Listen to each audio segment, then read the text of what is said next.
கர்த்தருக்கு பிரியமானவர்களே, கர்த்தர் இன்றைக்கு உங்களோட பேசவிருக்கும் வார்த்தையை கேட்கலாமா?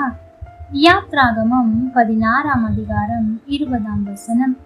மோசேயின் சொல் கேளாமல் சிலர் அதில் விடியற் காலம் மட்டும் கொஞ்சம் மீதியாய் வைத்தார்கள். அது பூச்சி பிடித்து நாற்றம் எடுத்தது.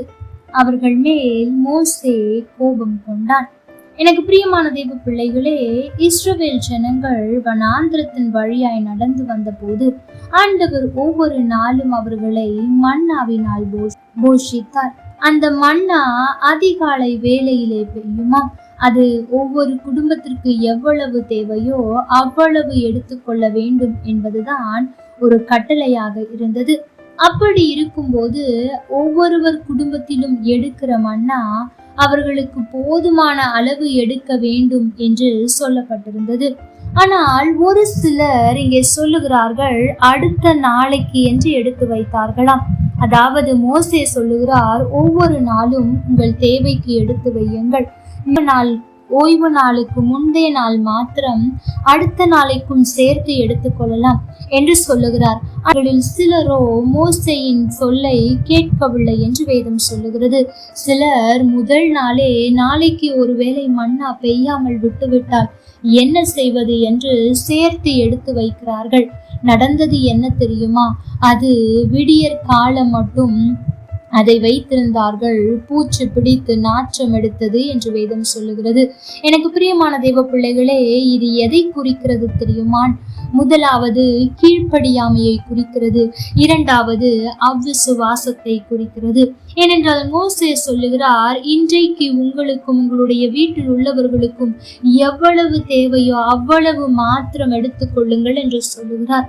ஒரு சிலர் மோசேயின் சொல் கேட்டு அப்படியே செய்கிறார்கள். நாளைக்கும் இது போல் வரும் என்று விசுவாசத்தோடு அந்த நாளுக்கு தேவையானதை மாத்திரம் எடுத்துக் கொள்ளுகிறார்கள். சிலரோ மோசேயின் சொல்லை கேட்காமல் அதிகமாய் எடுக்கிறார்கள். ஒருவேளை நாளைக்கு இந்த மன்னா பெய்யாமல் போய்விட்டால் என்ன செய்வது? ஆகவே நாம் எதற்கும் அதிகமாய் எடுத்து வைத்துக் கொள்வோம். நாளைக்கு பெய்யாவிட்டாலும் நம்முடைய குடும்பத்திற்கு போதுமான அளவு இருக்கிறது என்று நினைத்து எடுத்து வைக்கிறார்கள். நடந்தது என்ன தெரியுமா? அது பூச்சி பிடித்து நாற்றம் எடுத்தது. எனக்கு பிரியமான தேவ பிள்ளைகளே, இன்றைக்கு அநேக நேரத்தில் நாமும் இப்படித்தான் காணப்படுகிறோம். ஆண்டவருடைய சொல்லுக்கு கீழ்ப்படுகிறதே இல்லை, அதாவது முழுமையாய் கீழ்ப்படுகிறதே இல்லை, விசுவாசிக்கிறதில்லை. ஆனால் இன்றைக்கு நாம் சொல்லுக்கு கீழ்ப்படுகிறவர்களாகவும் விசுவாசிக்கிறவர்களாகவும் இருக்க வேண்டும் என்று ஆண்டவர் விரும்புகிறார். ஒரு மற்றவர்கள் இப்படியாய் காணப்படலாம். அவர்களுக்கு எல்லா ஆசீர்வாதமும் கிடைத்தது போல் ஒருவேளை நம்மை பைத்தியக்காரர்களாகவும் ஏமாளிகளாகவும் பார்க்கலாம். நாளைக்கு என்ன செய்வீர்கள் என்று. ஆனால் நமக்கு தெரியும், நாம் ஆராதிக்கிற தேவன் நம்மை ஒரு நாளும் அப்படியே விட்டு போகிறவர் அல்ல என்று. ஆகவே விசுவாசத்தோடு அவர் சொல்லை கேட்க அர்ப்பணிக்க வேண்டும். அதற்காக நீங்கள் நாளைக்காக சேர்த்து வைக்காதிருங்கள் என்று நான் சொல்லவில்லை. இந்த இடத்தில் ஆண்டவர் தெளிவாய் சொல்லுகிறார், அன்றன்றைக்கு தேவையானதை மாத்திரம் எடுத்து கொள்ளுங்கள் என்று சொல்லுகிறார். ஆனால் அநேகர் அதை மீறி எடுத்து வைக்க முயற்சித்தார்கள்.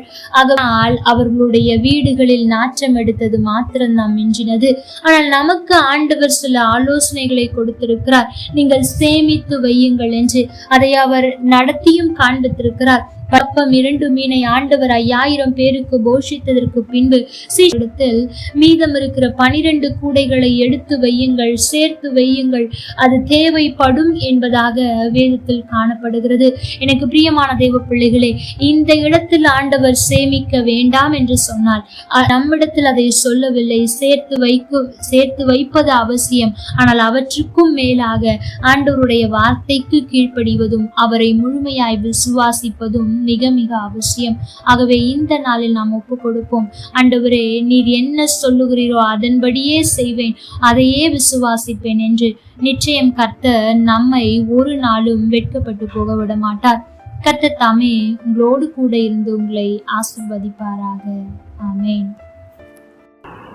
லைக் பண்ணுங்க, ஷேர் பண்ணுங்க, கமெண்ட் பண்ணுங்க.